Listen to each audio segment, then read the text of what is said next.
Hey guys, welcome back to the next video, and in this video I will show you how you can put the layout in a consistent format for floating object.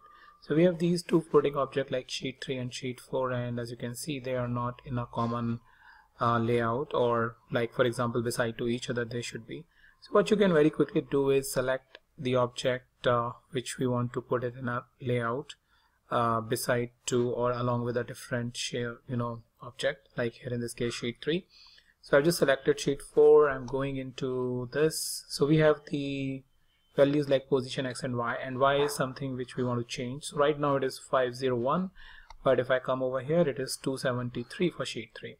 So to make it beside to the sheet 3, what we will do is change it to 273, and now our layout is consistent with the sheet 3. So that's basically a quick tip and trick about how you can make a consistent layout for the floating object.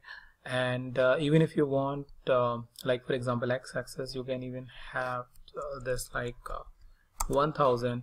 This way it is completely out. Also, in case you have some filters or something which you want to keep it outside, you can keep it outside as well.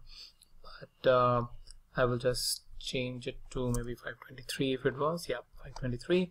And I can also change the width and height, so that in case if width and height I want to make it some consistency.